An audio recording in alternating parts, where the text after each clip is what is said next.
On est avec Yann Sénéchal, votre conseiller.net. Notre ami Yann. Hey Yann, je pensais pas jamais, je pensais défendre une élue ou un ministre ou une ministre de la CAQ. Mais la job de bras depuis à peu près une dizaine de jours sur la ministre qui est reliée à l'histoire des propriétaires locataires. En passant, José Legault, pour l'avoir été, moi j'ai été propriétaire au Saguenay de quelques endroits de location et également en Floride pendant quelques années. Et ces gens-là qui ne font que défendre les locataires, puis oui, c'est correct, les locataires des fois sont abusés par des augmentations de prix abusives, OK, ça peut arriver. Mais je vois plutôt, en tout cas, de mon expérience personnelle, j'ai vu beaucoup plus de crosseurs dans le camp des locataires que dans le camp des propriétaires. Donc, j'invite Mme Legault et tous les autres chroniqueurs et journalistes qui ont l'air à prendre tous les propriétaires pour une gang de bandits et que les locataires font tous pitié. Bien, achetez-vous donc un bloc. Faites-les donc 2 ans pour voir comment vous allez réagir. Mais avoue que l'histoire de la maison, de la fille de 31 ans, qui est une fiscaliste de formation, qui travaillait avec une grosse job on top d'une des plus grosses compagnies du temps en 2006, qui était Transcontinental au Québec. Même chose pour son chum. S'achète en 2006 une maison de 770 000 $ et il y a un procès qui se fait à l'intention de cette ministre. Jamais j'aurais pensé défendre quelqu'un de la CAQ, mais là, tu sais, de défendre, de s'attaquer au succès et de s'attaquer à la discipline, à la rigueur de jeunes qui sont allés à l'école, qui ont fait les bons choix de cours et de la bonne carrière, puis qui ont décidé d'investir, puis qui ont gardé de l'argent de côté, puis ont dit, nous autres, c'est le même qu'on marche, on ne veut pas avoir, ou encore qui ont peut-être emprunté de l'argent à leurs parents, on ne le sait pas. Mais, je veux dire, s'attaquer à cette réussite-là, c'est vraiment pathétique, là. Ah, écoute, c'est Petit Québec all the way, là. On sait comment qui est le Petit Québec qu'on aime. C'est pathétique. C'est réellement pathétique parce qu'on sort tous les mauvais côtés. Tu sais, cet article-là, qu'est-ce qu'on fait pour attaquer cette ministre-là? C'est on va jouer sur le vieux fond de jalousie des Québécois. C'est carrément ça. C'est pas une belle émotion qu'on veut aller titiller, mais c'est directement là qu'on va parce que ça suscite des clics. En plus, on raconte pas l'histoire parce qu'évidemment, on n'a pas l'histoire au complet. Puis là, ça fait que les gens font plein de suppositions, tout Voilà, ça. exact. Fait qu'on est vraiment dans une position qu'on passe complètement à côté de ce qui est dit dans cette histoire-là. Ce qui est drôle, c'est que cette semaine, je parlais avec un de mes clients qui, lui, est en location depuis longtemps. Puis il me disait qu'il comprenait toute la game qui se passait présentement au niveau des loyers parce que justement, lui, c'est une vieille session de bail qu'il a ramassée à l'époque. Puis c'est une session de bail qui faisait qu'à ce temps-là, il payait peut-être 600, 650. Mais avec les contrôles des loyers qu'on a présentement, il paie encore en bas de 1 000 pour un appartement qui est 5,5, Ben, peut-être même bravo un pour peu lui. plus. Bravo pour lui. Puis lui, il comprenait qu'il dit, écoute, je suis pas fou, là. Tu sais, je peux même pas partir de mon loyer. Puis tu sentais aussi ce qu'il me disait, c'est, je suis pas sûr à 100% que ça fait mon affaire non plus. Il est un peu prisonnier de l'appartement d'une certaine façon parce qu'il se dit, tu sais, c'est peut-être pas à mon goût exactement, mais en même temps, je serais fou en maudit de partir d'ici parce que si je veux aller ailleurs, ça va être Je 1500, vais te dire, 1700. ça, j'en connais. Je connais des gens qui sont exactement dans ce que le gars vit. Je ne sais pas il y a quel âge, mais mettons il dit, bon, j'ai 50 ans, 45 ans, 40 ans, je vais être là encore pour 15 ans, je ne pense pas déménager. La cuisine est outdatée un peu, la chambre de bain est outdatée, mais je ne veux pas aller voir mon propriétaire pour qu'il m'augmente. Souvent, c'est les locataires eux-mêmes qui restent et qui investissent puis qui demandent de signer un bail avec une augmentation, soit du coût de la vie ou je ne sais pas trop quoi, puis qui s'assurent d'être là pour 10, 12 ans.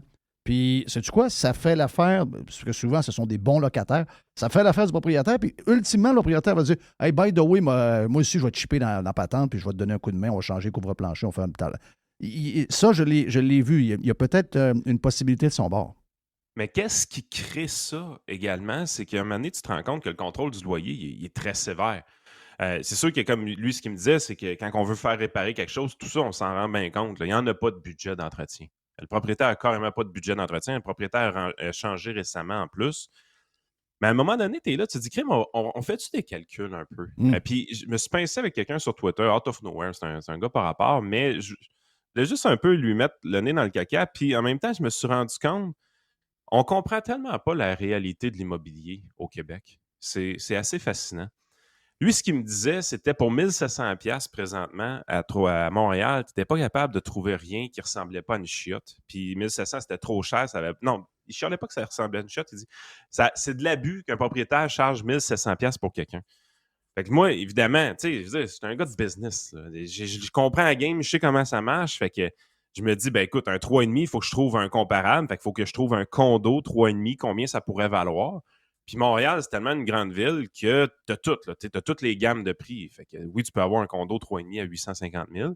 Mais si tu grattes un peu puis tu vas aller chercher vraiment le bas de gamme, tu vas voir qu'est-ce que tu peux aller chercher.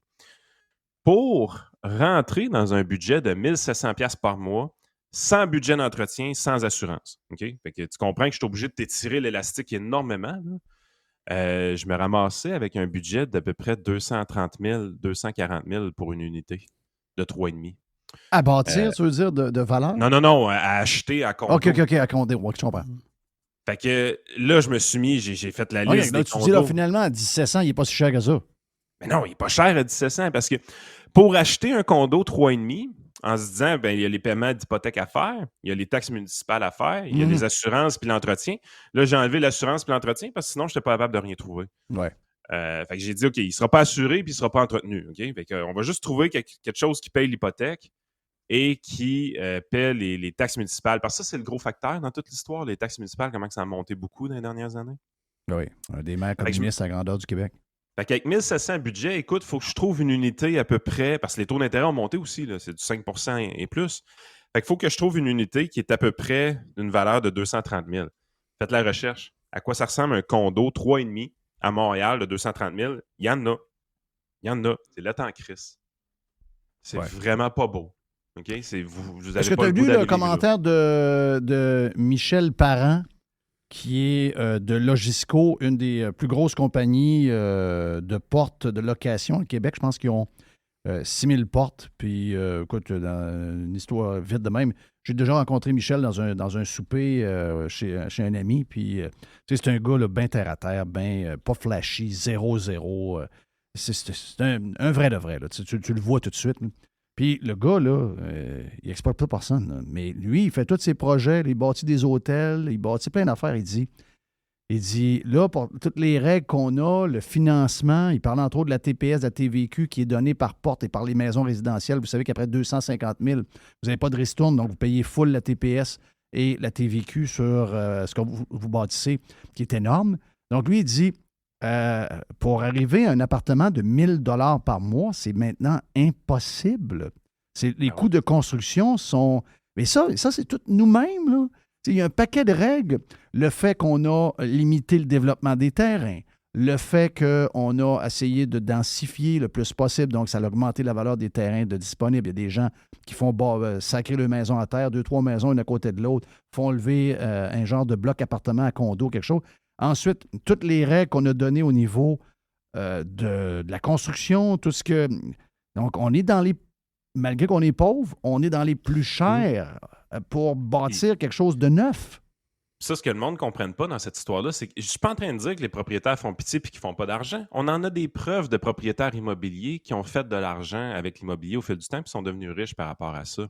Mais la réalité, c'est la suivante. Présentement, le seul moyen de faire de l'argent à 1 000 $ par mois pour une unité de 3,5, c'est d'avoir une vieille bâtisse financée à 30 ou 40 %. Donc, ça veut dire que tu es un ancien propriétaire qui a payé la moitié de l'hypothèque ou qui a payé 60 % de l'hypothèque déjà. Puis en fait, par rapport au prix de la maison, probablement, c'est pas que tu l'as payé, c'est juste que la maison a pris de la valeur ou le bloc a pris de la valeur d'une certaine façon. Mais tu n'es pas trop financé ou tu es financé à très bon taux sur du très long terme parce que tu as signé en 2020-2021. Mais la game, la valeur au marché, c'est pas de même que ça fonctionne. La valeur au marché, c'est à la marge. Le nouvel acheteur et le nouveau vendeur qui vont s'entendre sur un prix. Puis c'est la valeur marché décidée en fonction des taux d'intérêt, dans des taux d'emprunt de conditions actuelles pour quelqu'un qui est financé à 80 %. Là.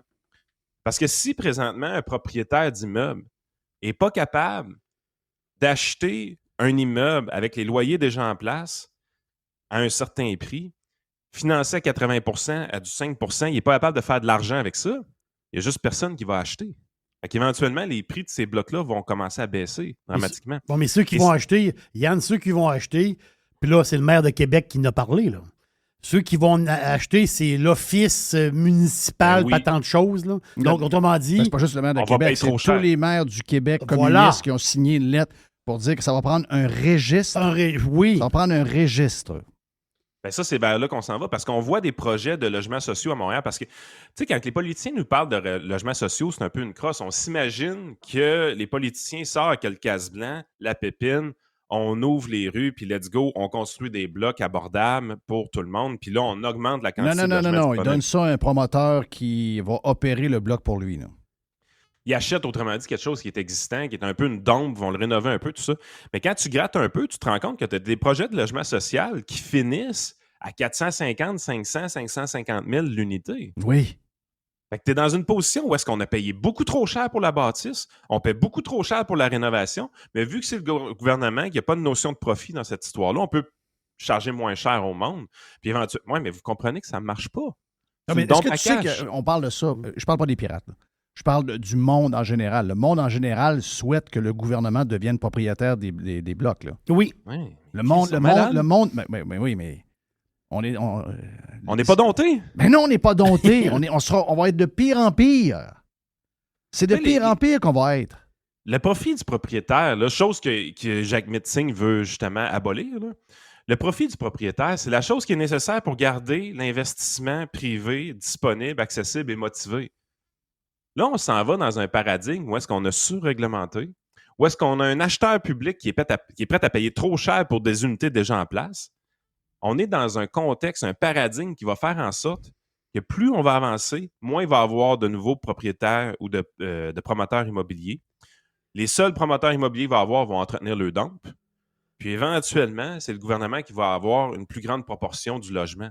Mais en bout de ligne, vous n'aurez pas plus de logements. Le problème n'est pas plus réglé. Parce que le problème, à la base, personne n'en parle, c'est la réglementation et la réglementation et la réglementation. Oui. Oui. Tu sais, à un moment donné...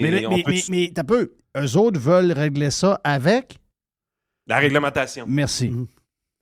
Fait que, tu sais, à un moment donné, on peut-tu dire les vraies affaires, ce qui se passe? Présentement, là, les propriétaires immobiliers ne sont pas gourmands. La réalité, c'est que pour être rentable, il y a juste ceux-là qui ont des vieilles bâtisses qui peuvent être rentables et qui ont été financées il y a très longtemps.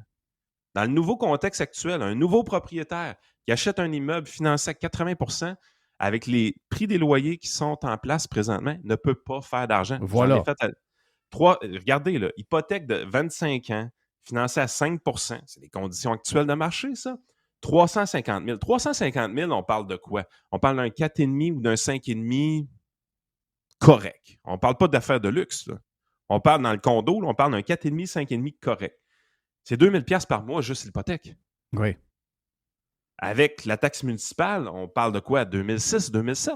Ah oui, avec le scolaire municipal, un peu de ci, un peu de ça, la déneigement. Déneigement. Prends ton budget d'entretien? Ben oui, déneigement, la pelouse, les fleurs, s'il y a une piscine. C'est un peu, là. Ça veut dire que ça va coûter 2500, 2600. Donc, à 1700, t'es pas cher.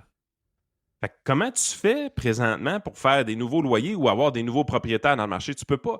Fait que le gouvernement est tellement en train de restreindre l'offre avec sa réglementation, il est tellement en train de restreindre l'augmentation des prix. Hey, les taux d'intérêt, là, ont augmenté le frais du service de la dette des propriétaires d'au-dessus de 40 %. Fait qu'à un moment donné, il faut que ça apparaisse à quelque part dans l'augmentation du loyer. Les taxes municipales, ça augmente à coût de 6, de 7, de 8 % par année. Il faut que ça apparaisse à quelque part dans le prix du loyer. Mais on limite les augmentations de loyer à 1,9 %. En fait, on permet... tout est fait pour que les locataires ne changent pas de place à très long terme. Et est-ce que c'est réellement ce que les locataires veulent? On comprend que si un locataire, présentement, je reprends l'exemple de tantôt, il est dans un endroit, il paie 1 000 $ par mois, il sait que le prix du marché, c'est 1 600, 1 700 pour la même affaire s'il change de place, il est obligé de rester là. Mais est-ce qu'il a le goût de rester là? Il choisit de le faire parce qu'il dit, écoute, quand c'est une décision à 600-700 $ par mois, à un moment donné, je ne suis pas calme, je vais rester là. Mais on restreint le choix aussi des locataires.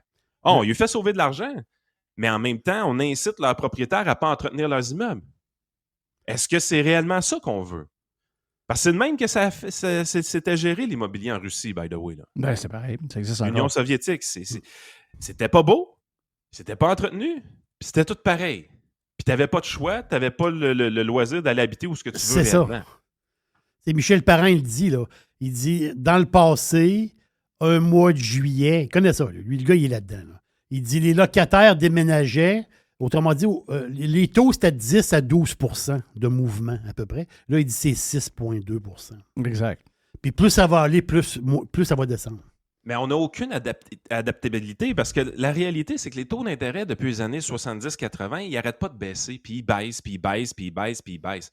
Fait que quand tu arrives puis tu mets plein de nouvelles réglementations qui favorisent le locataire puis qui interdisent l'augmentation trop drastique du loyer dans un contexte de taux d'intérêt qui baisse, les propriétaires trouvent une marge de manœuvre. Ils trouvent le moyen, avec la renégociation de l'hypothèque à un taux plus faible, de dire, ben, OK, on peut investir un peu en rénovation, on peut faire quelque chose, puis il reste un profit, puis il y a un marché qui reste dynamique quand même. Donc, le marché peut fonctionner dans ce contexte-là. Sauf que là, le contexte a changé. Les taux d'intérêt ont doublé. Ils ont doublé les taux d'intérêt. Donc, la facture d'intérêt des propriétaires, au fur et à mesure qu'ils renouvellent leurs hypothèques, elle double elle aussi.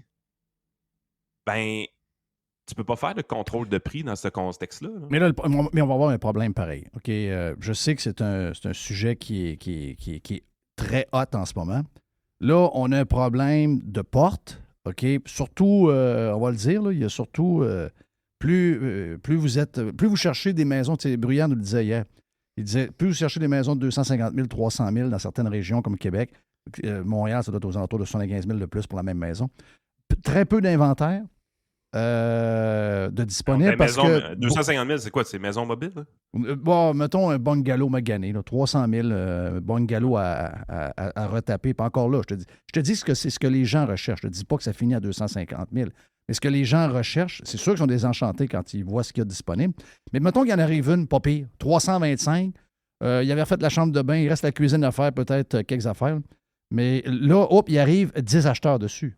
Et là, malgré les taux, elle va finir à 375. Tu comprends? Donc, elle va finir 50 000 plus cher qu'elle devait se vendre. Puis là, en plus, tu as toujours un 50, 60, 70 000 de rénovation parce que les boomers qui étaient dedans, ils n'ont pas tout fait.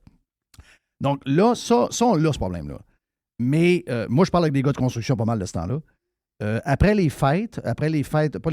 vacances de la construction, c'est complètement mort. OK? Montréal, banlieue, donc la couronne de Montréal, Québec, tous les gros marchés hot, Gatineau, complètement out. Car la preuve, la compagnie là, Maçonnette qui faisait de je ne sais pas trop quoi l'année passée que tout le monde voulait. Là. C'est des portes intérieures de maison. Tu sais, c'est ça, les portes intérieures. L'année passée, on demandait à ces employés-là à Lac-Mégantic de travailler 10 heures, 11 heures par jour, de rentrer le samedi, etc. Là, il y a tellement plus d'ouvrages, ils ont collé dehors. L'usine ferme. Donc, on va, puis là, de son autre côté, lui, Michel Parent, il dit, qui est un des plus gros, là, à 6 000 portes, il dit, moi, je ne peux plus bâtir vraiment de logements à 1200, 1300. Là. Si je bâtis des logements, ça va être à 2000, 2200 pièces par mois, parce que je ne suis pas capable de bâtir en bas de ça en ce moment.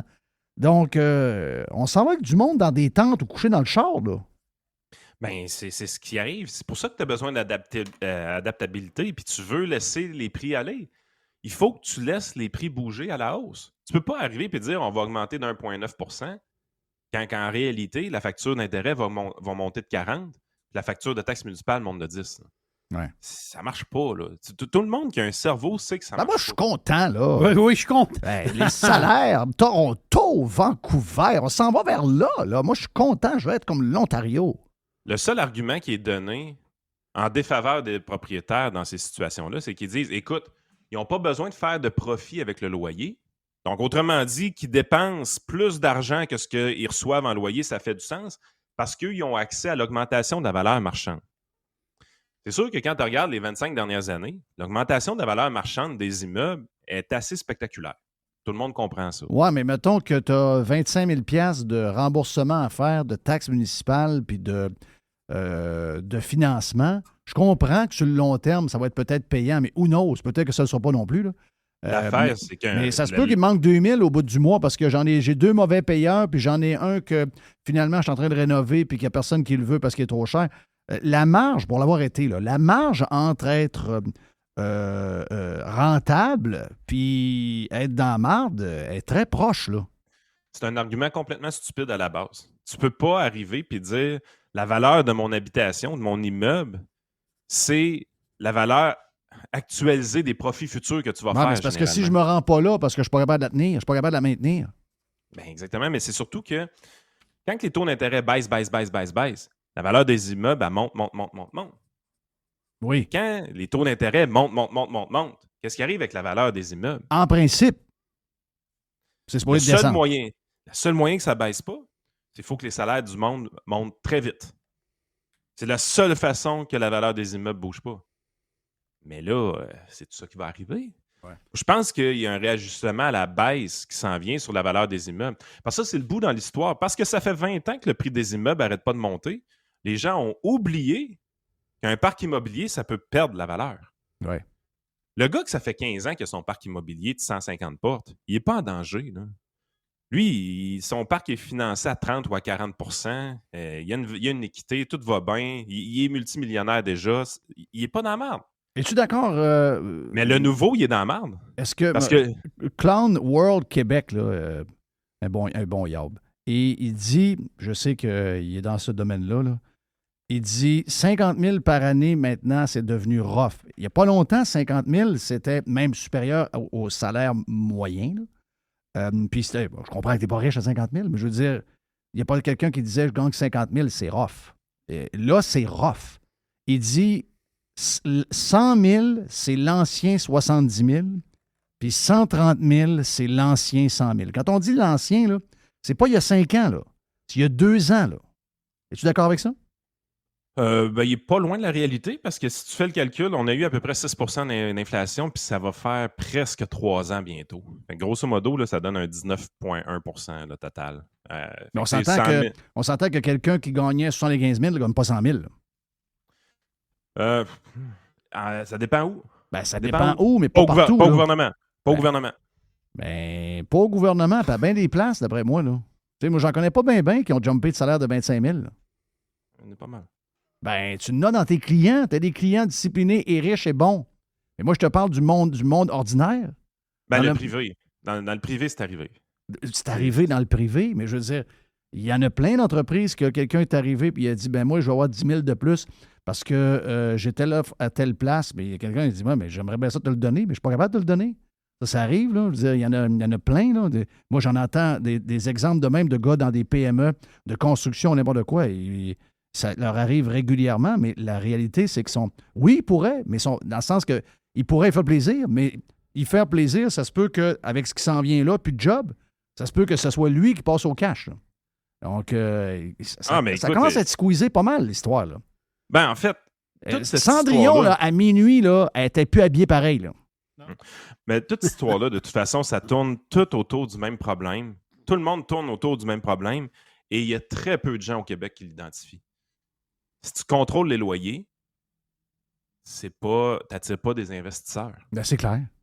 Fait que, comment tu veux avoir des projets immobiliers qui poussent d'un bord puis de l'autre?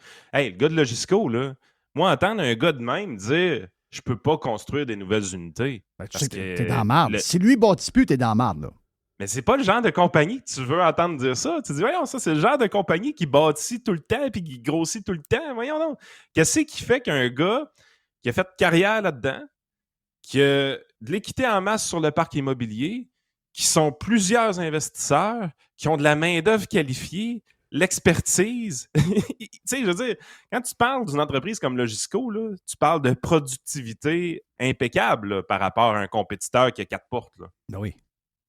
Quand tu entends un gars qui maîtrise l'art de l'immobilier te dire « j'ai plus d'intérêt », C'est la NHL de l'immobilier. Là, ça. Logisco, man. c'est des gros joueurs. Là. tu te contentes d'entretenir ce que tu as construit et tu refuses de grandir, à toutes les fois que vous avez un entrepreneur qui vous dit ça, vous devriez avoir des red flags partout sur le board. Vous devriez arriver et dire « OK, attends un peu, comment ça, ce gars-là veut plus continuer à croître? » Le gars fait des podcasts avec Chantal Maccabé. C'est ça.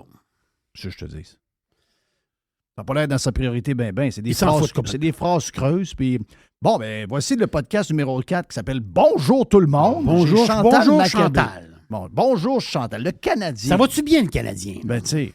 Donc, le gars, puis il lit des livres. Des livres pas rapport, c'est ça que je te dis. C'est Jusqu'à inclus, temps que ça pète. Jusqu'au temps que ça pète. Yann Sénéchal, votre conseiller.net. Thank you, mon ami Yann. On se reparle. Hey, bon été! Bon été! Je pensais vous dire la semaine prochaine. Bon été, mon ami Yann. Puis, Non, c'est fini. oui. Est-ce que vous continuez, vous autres, à faire plus de podcasts au cours de l'été? Ouais, parce que, tu sais, si tu veux pas, c'est une opportunité quand même de notre bar. Fait qu'on continue à en mettre sur Patreon, mais on a slacké le beat. Là. On garde juste le principal. Là. On a enlevé tous les accessoires, je te dirais. Good. Bon été, puis on se reparle première semaine d'août. Yes, salut. Salut, Yann. Yann Sénéchal, votre conseiller.net. Hey, breaking news.